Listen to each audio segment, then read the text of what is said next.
It's wonderful to see that there are things happening in our country that I didn't even know about, and I try to make myself as nosy as possible. But today the theme is overcoming your war, and I'm hoping by telling you a little bit about my war that it could generate an interest in and how to approach your own war or the war within our country, because bright lights. Our country really seriously needs help. I don't care what anybody says. We're making waves. We're not making any progress as far as I'm concerned. People claim that things are happening, but unfortunately they're not. And I'm pretty outspoken, as you may have noticed, and I say a thing as it is, and if you don't like it, well, I don't apologize for my bluntness. I warned you. But what I'm going to start off by saying is HIV and AIDS is not a shame.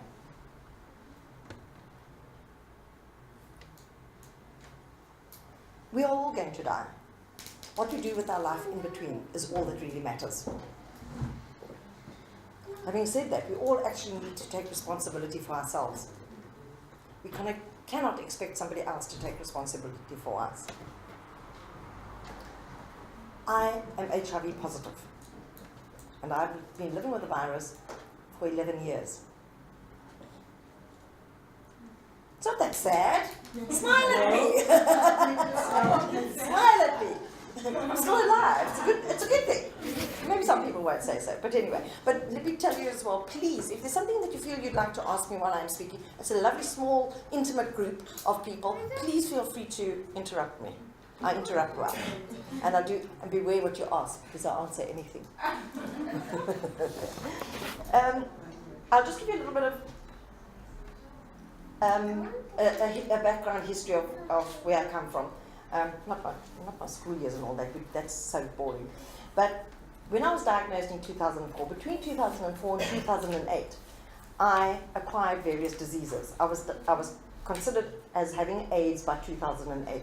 I had shingles, I had pneumonia, I had TB meningitis, I had 2 strokes, one in 2005 and one in 2006. I was comatose for 10 days each time and hospitalized. And then I was diagnosed with cancer, which is called angioimmunoblastic lymphadenopathy. Yeah, and I can spell it. I can spell it. But to have come back from something like that, I strictly speaking shouldn't be standing here today. Why I'm here? I have a purpose. I don't say people constantly use, oh, she's got a passion. Please don't use that word. It's overused. I heard a word today and I actually quite enjoyed it. One of the ladies that I spoke to, she said, she heard a radio interview and she said, you come with such fervor. That to me sounds so much better than passion. Passion is something that happens in the bedroom as far as I'm concerned. Sorry, Zoe. Luckily she's not paying attention to me. In 2004, my CD4 count was sitting at 485. Now, CD4 count is obviously your fighter cells in your system. The viral load is the amount of virus that is in your system. CD4 count needs to be high, your viral load needs to be low. By the time I was diagnosed with the cancer in 2008, my CD4 count was sitting at 203, which is minimal. Normal levels for a woman, because we don't really worry about the men, for a woman, because we rule, is between 500 and 1,700. Once I'd gone through the process of chemotherapy, my immune system obviously started to build up. How I got through it with such ease is to me a mental thing.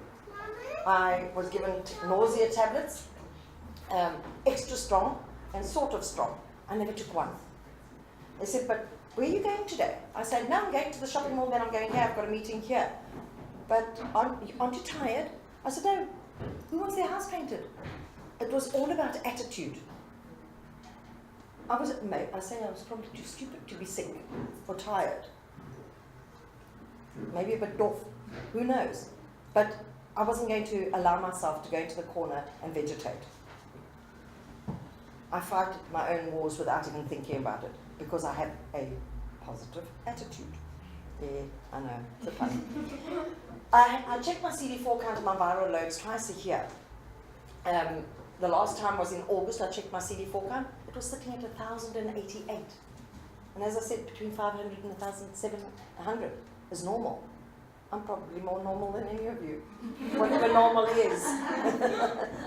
Look how she's laughing. She's judging me. My viral load when I was diagnosed with a cancer. As I said earlier, your viral load must be low. My viral load was sitting at 2.88 million.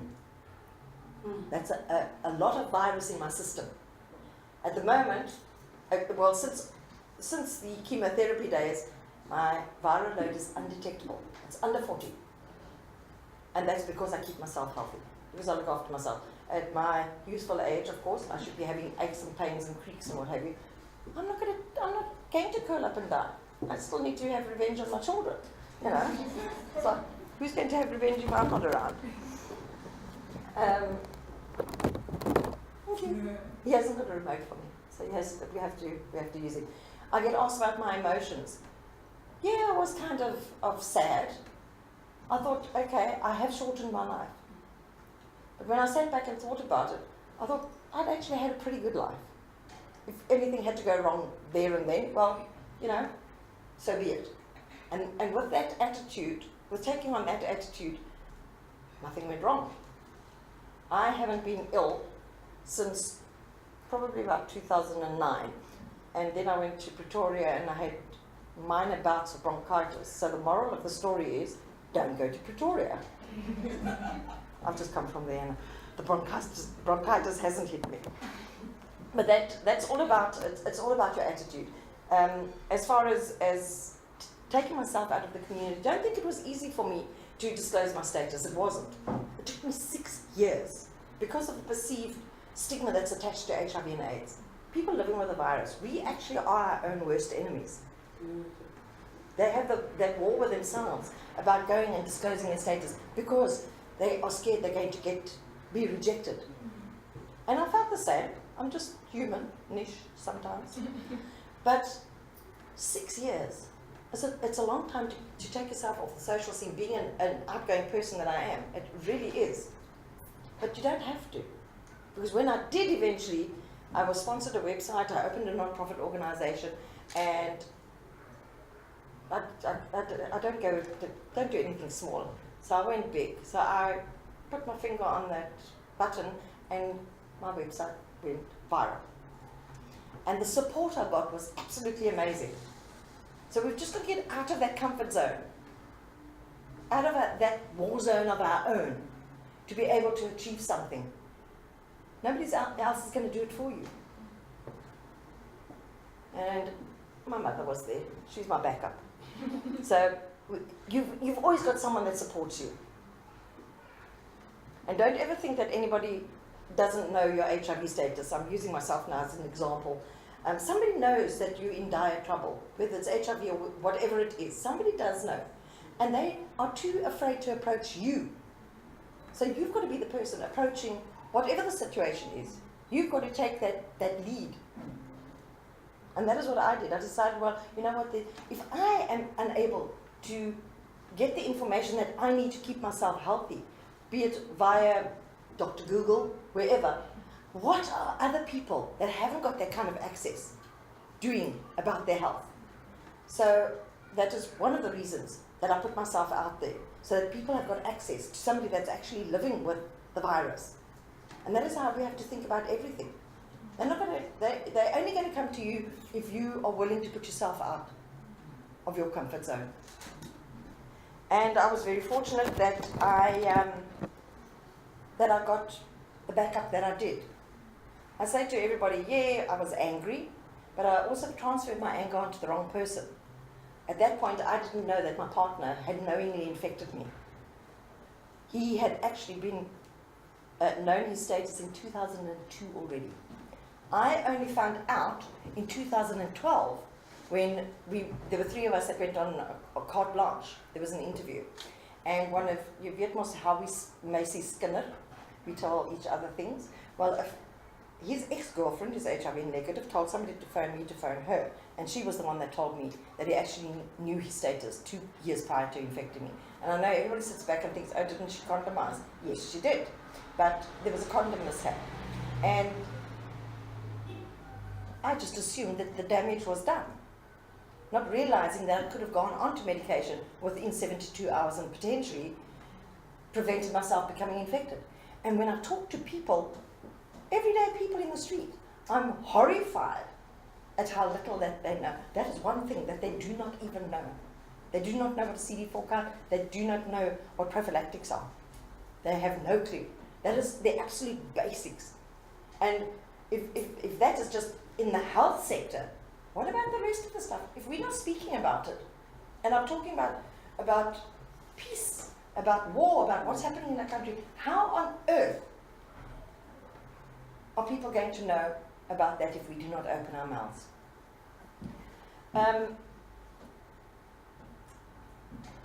As you heard earlier, I did get sick. I went through all those acquired diseases, but again, it's all about the mind. And as you can see now, I'm quite a happy little bunny. Where's Zoe? I'll take her bunny. But I have no point in curling up. It's not going to get me anywhere. And you probably want to know how old I am now, so I'll do this quickly. I'm 57. I'll be 58 in April. And for somebody of my age to still be managing HIV at this point, along with my age, if I can do it, why can't the youngsters do it?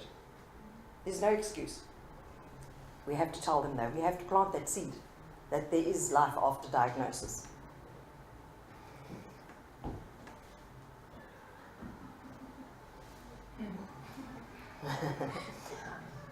Here, we've got 750,000 rand. Can you imagine if you had just half of that in your pocket?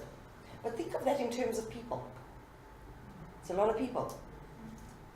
Respectively, in 2012 and 2014, we had 350 and 400,000 new infections in South Africa. That is unacceptable. Why are people like myself not being used to speak about it? I'm there. Why is the government, why are other non-profits not using people like myself to start creating that awareness? We're not doing nearly enough. Somebody told me the other day, 5,000 new infections every single day. Those are the ones we know of. Those are the people that are actually testing. So how many more? We have the responsibility to do something in our country. It affects the work environment. It affects the family structure. And if we're not looking at that, how on earth can we look at the bigger picture around us? About the rest of our country, about the rest of the world? How can we do that if we don't start at home?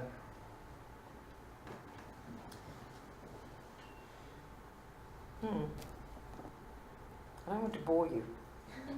So you like to ask questions. I tell people, friends don't let friends do things that will put them at risk. We also don't let them do HIV on their own. We support them. We've got to talk about it more because, like me, if I'm HIV positive, I just assume that I'm going to be judged. We actually, the more we speak about it, the less is going to be a judging community. And if somebody does judge you, you don't want them in your space anyway. You don't want those negative people around you. Lose them. And that goes for everything in our life. Dare I say this, I do not surround myself with negative, and I tend to be a little bit rude and call them idiots. That's not politically correct, but I do call them behind their back idiots. If you don't tell, I won't tell. I changed the acronym for AIDS. AIDS is actually quite a negative connotation. So I've changed it to action involves doing something. And it's up to us to take that and speak about it. People say, but yeah, how do I actually start a conversation on HIV? I say, You're paying attention here today. Did you see that I'm HIV positive? Go home and say, oh, we had this old white back at our place today. She spoke about HIV and this is what she said. That's how you initiate it. And it's not, it doesn't only come from the youth. I'm not allowed to say youngsters. I was told that makes me sound old. By the youth. My friend's daughter told me, don't say youngsters. But it's also the mature people. Mature people, their marriages are breaking up now. So it's not only the youth that has to know. Then you get to 45s and the 50s, and people are starting to end their marriages. And they come from the old school. So they are not taking those precautions that they should be taking. And the older group is getting themselves infected. And we have to speak. I don't expect any of you to all go out there and disclose whatever you don't want to disclose. But what I was about was spreading that message. And again, as you say, not the virus. So I was fortunate enough to make myself heard in the media, especially when I first went public, because it was like, white woman, old white woman, HIV positive, open about her status. It was unheard of at the time, even though it's only a couple of years back. It was unheard of. So I took full advantage of that, and I pumped the media. I managed to get TV, newspapers, magazines. So I started getting the message out. And to me, the more you put out there, the more returns and more people are going to approach you because you make yourself vulnerable to the community in any form. And I don't just mean, obviously, HIV. In any form. Put yourself out there. I say, so what? I'm HIV positive, so what? If you have an issue with it, you have the issue, not me. So, I wrote a book as well, which I realized that if people don't know the questions, how are they possibly going to know the answers? And that is what we have to do. We have to provide those answers.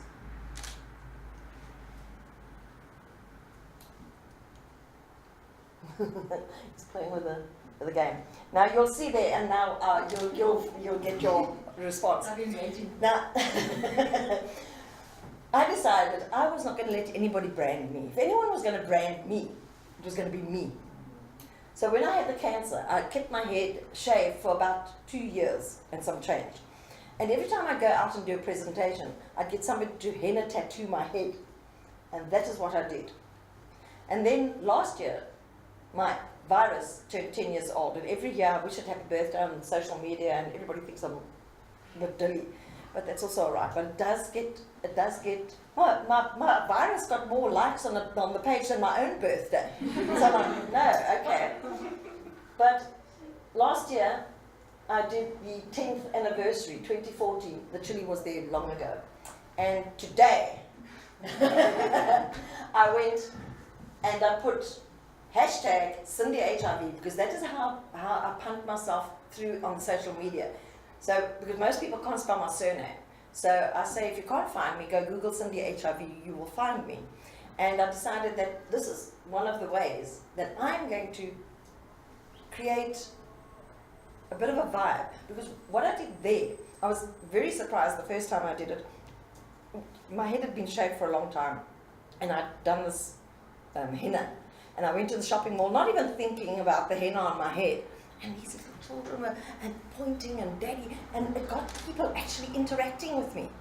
So you have to do something out of the ordinary to actually get that attention, because people are bored. They don't want to hear, oh, HIV. I can actually hear their eyes rolling in the back of their head when I bring up the subject. Like, clonk, clonk, clonk, I'm not you again. So I've got to do something. I've got to find innovative ways constantly to get people to talk. You, by the way, are the first people to see that. The top and the bottom ones. Because the 11th of the 11th, 2015 was 11 years. Lucky numbers. And every year I'm going to do it. Done. That is the first. I still have tape on myself here because I can't take it off yet. It's still that fresh. So that is what my tape was. I know some people will think you're desecrating your body, but it's my body to do with what I please. And I don't care what anybody thinks. And I don't, really don't. Where are we? We're going through the lifesavers. I don't know how many of you come from that era. We knew those sweets as lifesavers. They had little holes in them, different colours and different flavours. I mean, those were probably the only sweets we got. But nowadays, our lifesavers are condoms. And they also come in those flavours, by the way. Tutti frutti, orange, strawberry. So there's no excuse for anyone not to use a condom. You've got to punt what we believe in. Abstain is all good and wonderful, but in reality it doesn't happen. The fact that there were 110 9-year-olds pregnant in the last year proves that. And how many of those poor children are HIV positive? We've got to do something seriously constructive. Speak up, speak out. And where did I go? Oh, I thought this was a horrible picture. I'm sorry, it looks like somebody's in a tunnel. But it is actually, there is light at the end of the tunnel. Sorry, it's awful. I need to really change that picture. It's really awful. I shudder when I see that. But anyway, people still haven't realized, especially new infected people with HIV, they actually still believe that HIV is a death sentence. Yes, it is. Eventually, I'm going to die of something AIDS related, but I could be hit by a truck tomorrow. But in the meantime, I have to live. I know, well, I'm one of those that think like that, like it's real life. Well, I mean, I was on the car train, and the car train got hit by a truck the other day, really. It could be me. But the fact of the matter is, we need to actually seek a point to focus on. We need to educate. We need to encourage the youth to be educated. And going back to that media thing again, I was very cheeky. I was telling Melissa earlier that I don't know if anybody knows Viber.com. I get these media alerts, and I saw this sign, and it's spelled huge in huge capitals, huge opportunities. I thought, ooh, let me dig deeper. And I put myself forward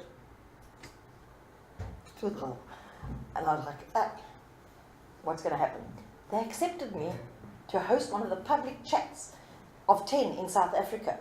So I'm going to have access to the youth on Viber.com. It's like a mix of Skype, WhatsApp, and like a Facebook page, where I'll host a public chat, which is going to be called Beyond HIV. And internationally, Viber.com has got 664 million subscribers. South Africa's being launched here. So we've got access to that. I'm able to invite people in to be a guest on my chat show. So anybody, put your name on the list.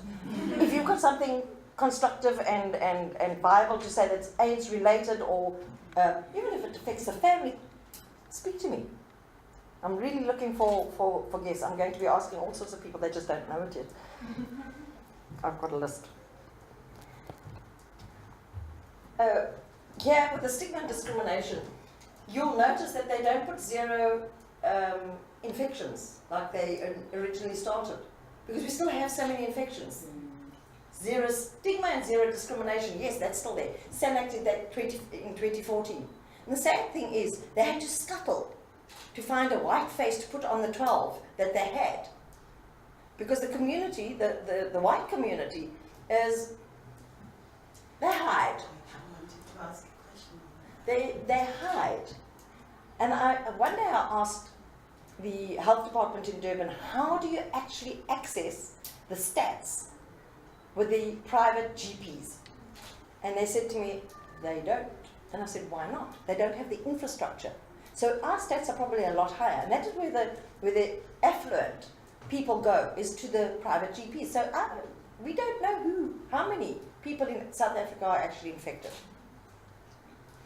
And with the stigma and discrimination, if we keep saying there's stigma and discrimination, it sticks in your head. I think it's something like 43 times you have to say something to somebody for them to actually believe it. Stop using it. Stop using that word. I didn't know when I went there to do the little movie thing that it was. But still, what it says, I can't change my status, but you can change your attitude. And what I said to one of the companies the other day was, all we have to do is act. Take action, converse, and obviously in HIV's case is to test. But I'm sure you could find your own little 3-letter non-ABC to promote what you want, message you want to get across. Because those people will remember just that, act. Spread the message, not the virus. There we have it. Now, what was your question, young lady? Okay, thank you. I actually wanted to find out, with the talks and your exposure when it comes to HIV, did you find a difference in terms of disclosing, in terms of race? Oh, yes. Why I asked that, I was a nurse, and I worked in a private hospital, and I've worked in a medical ward, and I found that it was easy, even in that ward. I'm talking about 2006. It was easy in the ward when the medical doctor will do rounds, and when he does the round, it's easier for him when it comes to a black person to actually say that, okay, this one is RVD. That is the word they used, RVD, and then it's got pneumonia and stuff like that. Whereas when it comes to the next patient who is now a Caucasian, White, yes. I say anything as politically correct. correct. I don't say politically correct. White. It will just be the condition related. So now I understood that certain things like not being educated, they actually affect a lot of people. Let me say the black people, because with them, they don't know that certain things a doctor needs to be hush about, and a certain things it's only between me and you. It's like a doctor relationship thing. But we find that with the white people, it's easier. They know, they are more informed that the doctor should say, "I've got cancer." The doctor should not say it's HIV related. Then that's how. But I'm glad that we have a face, a white face, because we've had a lot of black faces. Yes. No, well, that's true. To have a white face, it's easier, so that it helps, because the HIV has no color. No. HIV is no HIV, age, no and color, it's easier, no it has no color. And the more it continues being a black condition, Black and it's gay, yeah. easier for the black people to come out of it or to Yes. find solutions. Yeah. Because currently the stats we are working with are stats that are based on those black people that have disclosed. And what about that white part? What about the kids that are going to those rave clubs using the injections and all of those things? I'll just give you 3 little examples. This week that I was at Atlas Copco, the 2 people that came up to me, one said, well, my father-in-law is HIV positive. And the other person came to me and said, my 22-year-old sister-in-law is HIV positive. Had a very privileged upbringing, and it's only 2 months now. Both of them are white. There's a guy here in Cape Town. I was still in Durban then, and he told me he was HIV positive, white guy. He actually infected his black girlfriend. So I like to use those, especially when I'm like gunning the white people. And I do gun the white people because they back off. They are being, their statuses are being hidden. Except mine wasn't when I was in hospital, because when my mother went to the hospital when I was in I think I was in Addington, they took me, I didn't even know where I was, I didn't even know that I was taking the ambulance. But my mother heard the doctor ask the sister, is she on ARVs? And that is how my mother actually found out. So it depends, I suppose, who the doctor is. And that was like 2005 or 6, I can't even remember which year it was. So yeah, it's the more people that come out and disclose their status, and that is one of the reasons why I have done that, because everybody that I've counselled has actually gone home and disclosed their status to a family member at the very least, and become more comfortable with themselves. But I can't do it on my own. I cannot do it on my own. I try.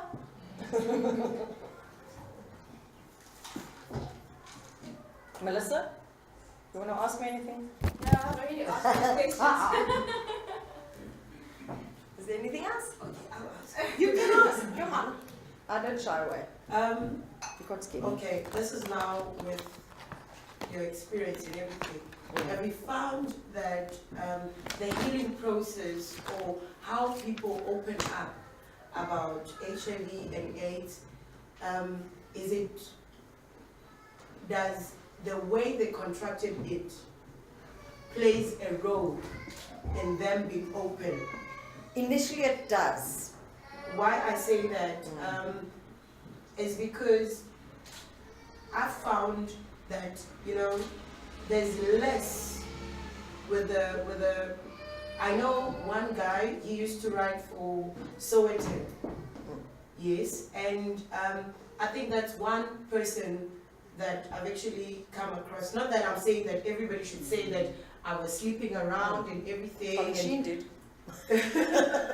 Oh no, that's Charlie Sheen. He had to at some point. Yeah. He had to. That goes without saying. But do you find that it's easier?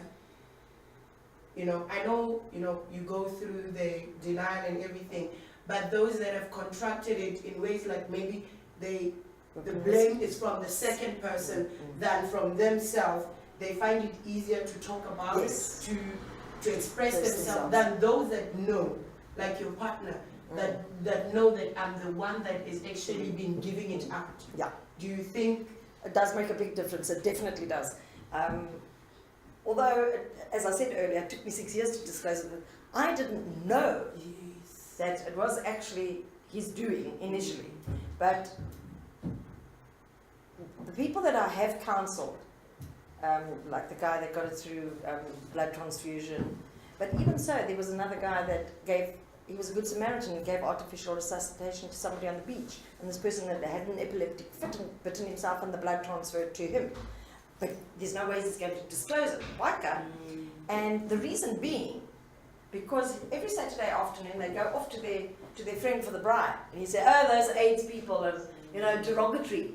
So there's no ways he would disclose his status. I say, lose the friends. What are you doing with somebody that's so judgmental? You said they're judgmental about that. What else are they judgmental about?